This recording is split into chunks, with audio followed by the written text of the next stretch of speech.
historically, when you need an assistive device, you need it in order to communicate. You need it in order to get somewhere. So how are they finding you, and how are you engaging with them in your further development? Okay, so currently we have a partnership with the Botswana Association of the Blind and Partially Sighted. This is an organization that advocates for persons that are blind or partially sighted in Botswana. And through this partnership, we're able to then co-create with 30 individuals who continuously give us feedback. And on top of that, we are able to partner on curating specific events so that we can be able to go to the people where they are mostly based and educate them on the current assistive technologies that are there, while they're also helping us to iterate on what we're working on. So we depend on the partnerships that we have. And have you got stuck at some stage where the feedback didn't match with what your expectations were? Could you tell us about some of the roadblocks you faced and how you've come over those? Right. I think I want to talk about this one thing that we got from this co-creation that we do.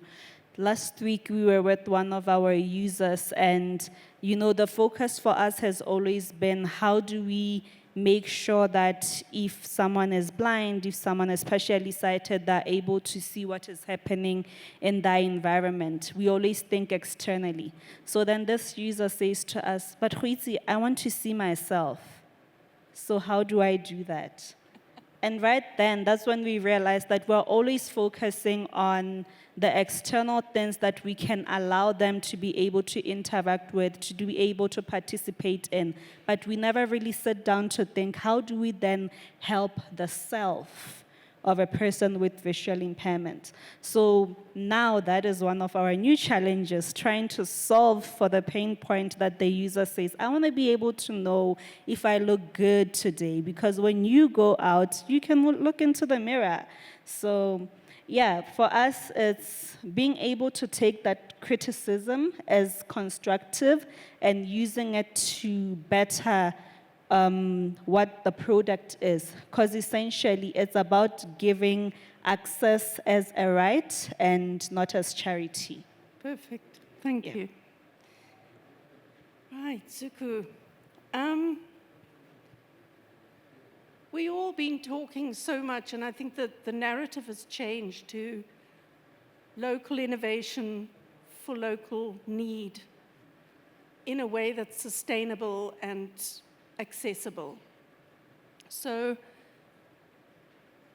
I wanted to find out, because I believe so strongly in this, and I know you do too, that we need to build our local solutions. How are you, or what challenges have you been facing with regards to local adoption of a local product? So I often get the sense that people think products that come from other countries maybe are better, and that Africa sort of is down-talked its innovation and its own solutions. So what challenges have you faced with people accessing your product? Are they willing to engage with it? Are they looking for something else? Are they happy with the solution they find? And what roadblocks have you found regarding supporting people in their choice of your product? Thank you so much for that, Shona. In our perspective at Sensor, the deaf community has really been amazing. People were blown away. People are saying that this is the first time ever product come from the USA or anywhere else. Hey, here's the product, use it. It's not working for me. Then they have to go and buy another one. It doesn't work too. Go and buy another one. Now, we had a situation where we are eliminating all of these because we are fixing errors in development, and people's voice are a part of this development. Me and my team, we went through different countries to make sure we went to the people. We did the smallest things, the boring things, just to make sure the solution speaks to the needs of the people. We went to Ghana, Nigeria, Rwanda, and which other country, Lesotho. We went to 8 different countries. In all of these countries, some other countries, we do town hall sessions. In Lesotho, I haven't been there in person. We do town halls where people are just saying what it is that they like to see in a product, the price point, and so on and so forth. So my thing and my learning during this time was it's amazing to build alongside these communities that we want to serve and drive impact in. But now the challenge, coming to the second part of your question, in terms of the challenges that are involved. Challenges would be decision-making or decision-makers. Some of those people that are making decisions, but they do not relate or appreciate the problem faced by deaf communities. The people procuring assistive technologies, because it doesn't affect them, then they don't take it serious, they undermine it, they feel like the product should come from China or Switzerland or wherever else. And then you show them the evidence, you show them testimonials. You're like, come with me to my people on the ground. You will see how their faces light up when they receive the vibrations because there's something happening in their environment. That's what has helped us. Sometimes they'd be willing to come with us, and then they would observe along us. They would ask the questions, together with us, So it has just been that there is obviously, I know in your own time, you've started doing amazing work when it comes to manufacturing support to other assistive technology developers, and that's something we really need to work on in other African countries.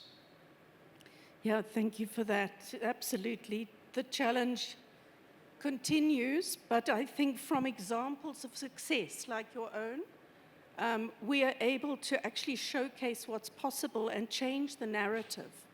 So in that process, and you were talking, I'll continue with Suzuku, in that once people engage with the product, they understand, but when you're tendering with a government or working with a medical insurance or a company that's going to pay for your product, what are the challenges there? Because you can't always have the opportunity to demonstrate your product. They want you to fill in a document. It's tick boxes. And it comes down to the price, but it also comes down to local content. So do you have some examples there of where you've actually succeeded in influencing a new route to market, like building a partnership or convincing a new supplier to take your product and use it? How have you bridged that? That's great, simply because those are some of the most influencers in supporting us to drive our cost to produce, which is something we then, which is something then that gets to benefit our end users, because we drop the cost to produce and then the price point goes down as well. But one of the greatest thing when it comes to scaling and all of those, in South Africa we have this SALGA, South African Local Government Association, which is a mother body of municipalities. Deaf serving schools in South Africa, they have a signing, or they belong into that association. So engaging them, getting them to see and demonstrating, and then them seeing the importance of localization in assistive technologies. Because if it's localized, then the chances of it speaking to the needs of our people are quite high. All of them seeing all of those kind of things, that helped. Great, thank you. Yeah, and in terms of your developing your distribution network and building partnerships, what does that journey look like for you over the last few years? How have you done that? what succeeded and what hasn't worked? Okay. I think I would start first with what hasn't succeeded. I feel like as startups, we tend to prioritize being too busy chasing empty leads that end up turning into things that we actually don't need to deliver impact. So what didn't work for us was trying to go after the medical aid and going the big dogs route. That then sort of made us stay stagnant because we're trying to prove the numbers, but the impact wasn't there.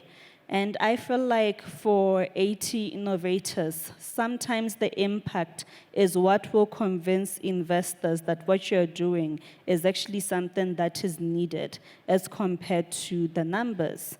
Because you can have the numbers the same way that the other softwares and assistive devices that have come, you will find like some of our end users, they would have the Oracam, they would have the walking cane, but none of those things would work.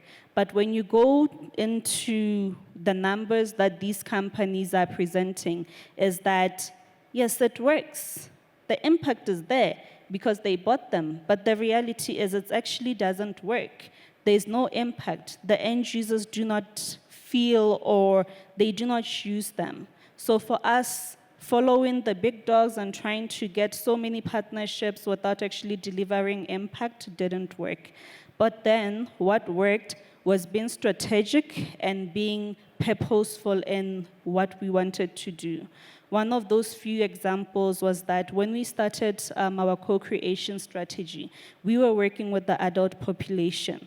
But we know that for revision, we see it as a lifelong companion that grows with the end user throughout every stage of their life. So what we then did is that we went to the Ministry of Child Welfare and Basic Education, and currently we are working on a memorandum of agreement where we'll be specifically customizing revision for the learner community.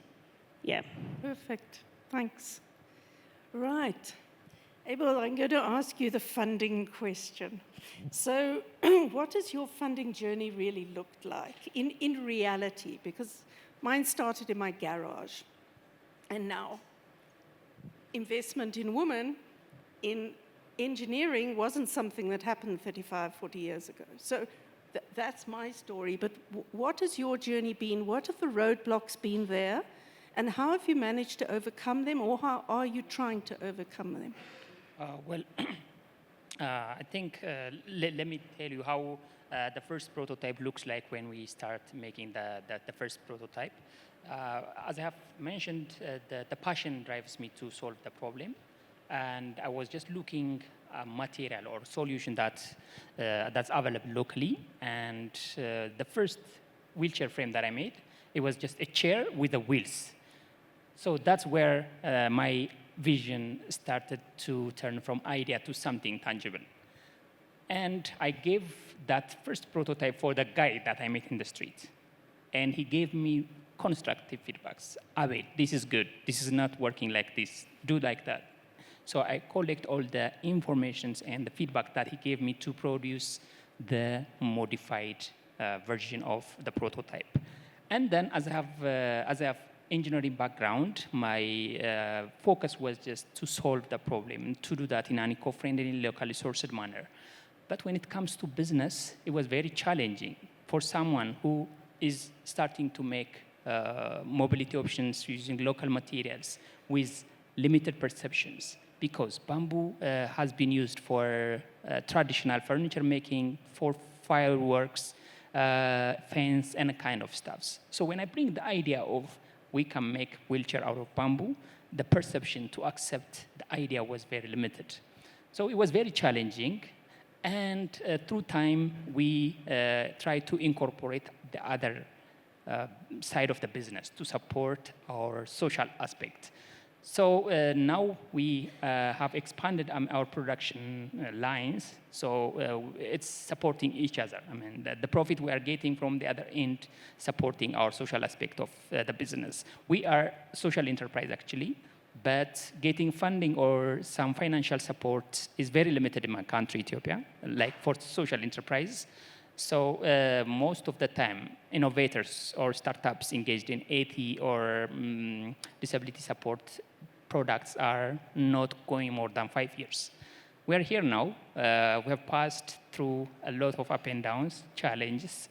Now, as I've mentioned earlier, we are working with private sectors, NGOs, governments, so that way we are getting some kinds of funding and support.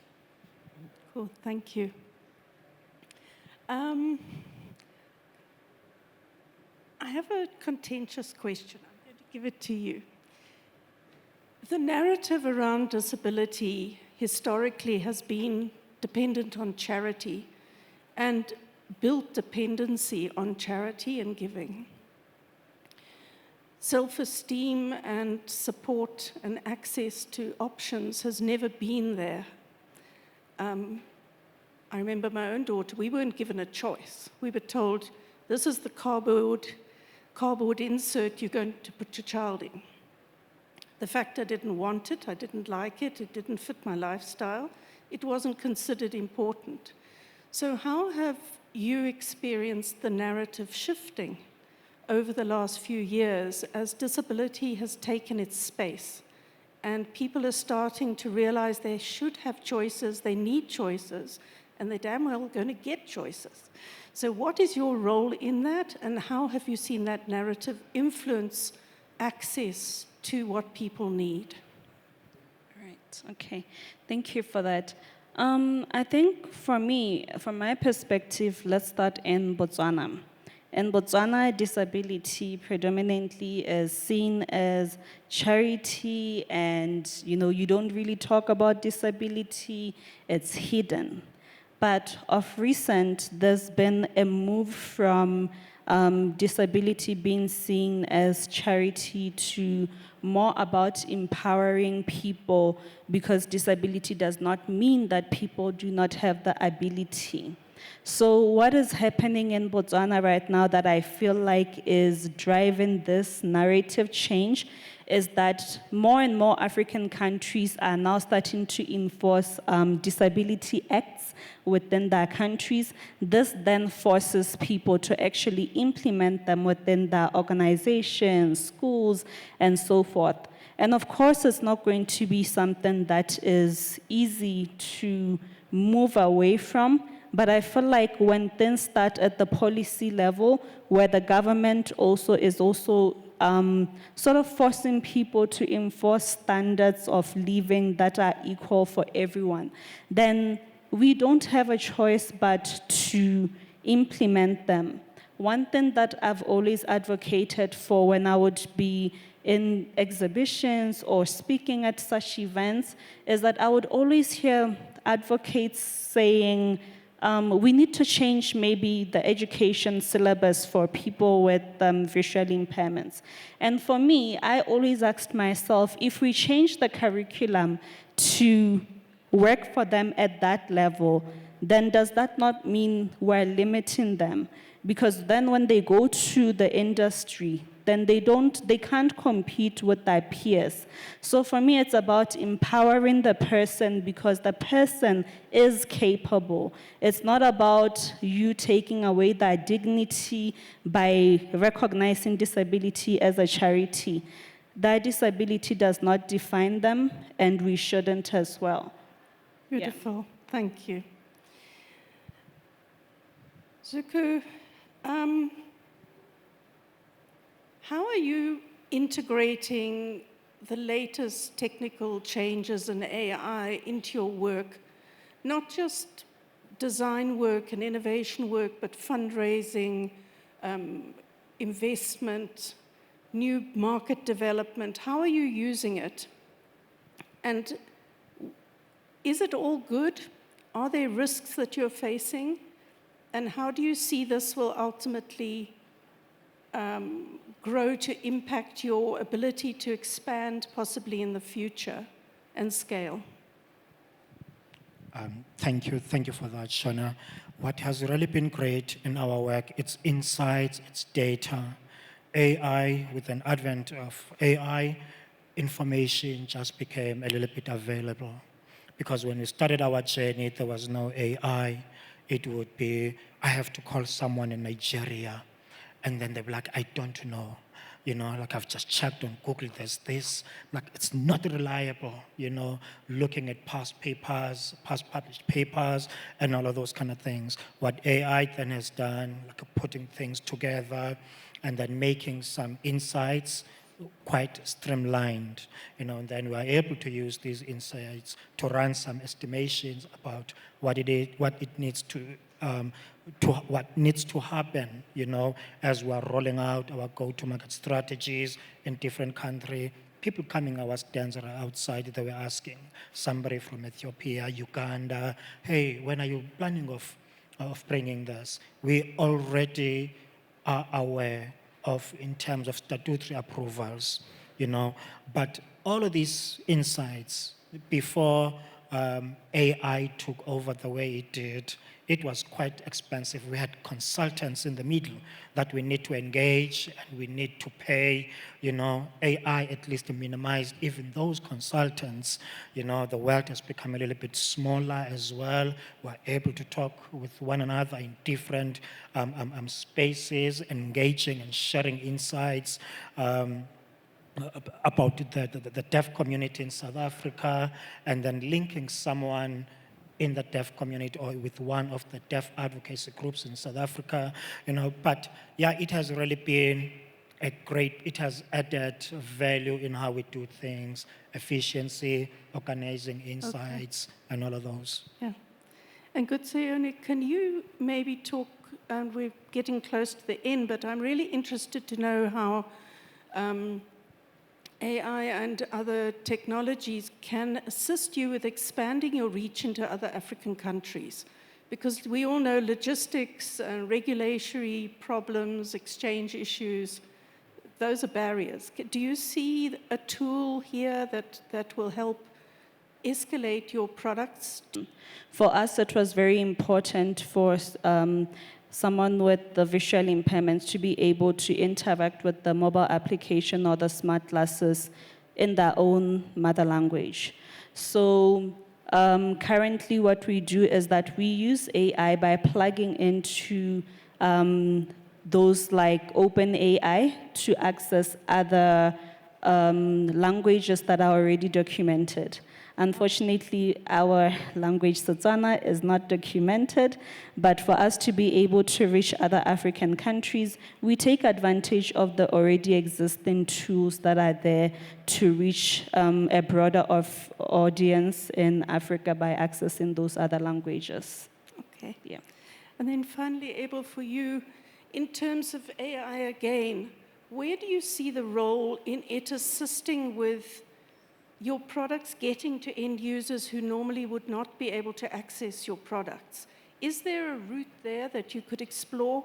How do you assess clients' needs? How do you prescribe the product to ensure it's fit? How do you maintain and repair it remotely? Is there a role there for AI? Well, actually, mainly we are focused on making the hardware, just the physical products. So for the future, we have a plan to include also some e-bike components so that the role of AI in terms of production and integration of the manufacturing process will be vital for us. But in terms of just testing or taking the right measurement or kind of stuffs, for now we are working with experienced team of 80 experts. So they're following the right way of measuring and just prescribing the right size and dimension for the user. So in that context, where do you see the challenges in your organization sitting and in the sector over the next few years? Okay, I think one of the challenge is not only for my case, but for innovations coming out to support AT sector. Most of the time, financial institutions or investors prefer to invest in ideas that they can easily get their money back easily. But when it comes to AT innovations, sometimes it's not only for profit we are bringing those innovations, but mainly it's for impacts. So I would like to call upon NGOs or charity organizations or public and private companies to support AT innovations in a different way, not by looking their financial returns or their long-term plans. That way we can have, local solution for local problems. Thank you. Any final questions? How do you balance the aspect of quality and price? And how do you bring your price point down from your initial MVP being manufactured to get it? Obviously you need to scale to get the price down. So I just would like to know your thoughts around that or the journey around that. In our perspective, this is a manufacturing of a product with really small parts. The minimum order quantities. So in that case of the quantities and the price, in the beginning, in our perspective, that has really been in the control of our manufacturing partners. They tell you this is the minimum order quantity, and then you work with those. You have to do your reverse accounting or creative accounting based on these minimum order quantities that they work with. You have to figure out ways at what point now you're going to drive this, and then you can scale, and then you can benefit from these economies of scale. But yeah, in our case, really, that has been in the hands of our manufacturing partners that we work with that are doing our tools largely. And they say it. If you are not willing to work with their MOQs, they say bye, and then at the end of the day, our pool was very limited because we had produced a product that has never been produced anywhere in the world. So our pool was small, so we had to balance, build those relationships, but at the core, we had to work with what was feasible for their own numbers, for their own margins, and for their own MOQs. The question I wanted to ask is about the durability. Because, for example, for a wheelchair user, he or she wants to have a product that he will use for some time and not to buy each and every time. And some of the wheelchair users maybe have maybe much weight, which needs a strong wheelchair. So how are your products strong enough that it won't break? And even if someone was to use it on rough terrains, that the product will still remain strong? And also about the repairs, because oftenly the wheelchair will have one problem or the other. How are you able to make sure that maybe the accessories are available for repair needs? Thank you very much. The technique we are adopting for the wheelchair making is the same we've been using to produce bamboo bicycles. So those bamboo bicycles, the people have been using that for a long time, riding in rough terrains and kind of stuff, even some for international races. So what we do is we adopt the techniques, the joining techniques, specifically using additional reinforcement with fiber and chemicals. So that way it can be used for a long time. And in terms of weather and rain resistance, we apply a kind of clear coat on top of the product to protect the bamboo to be exposed from the sun or some kinds of exposures. So that's what measures we are applying to make our products durable. And in terms of maintenance and accessibility of the service after use, we are making the frames 100% locally.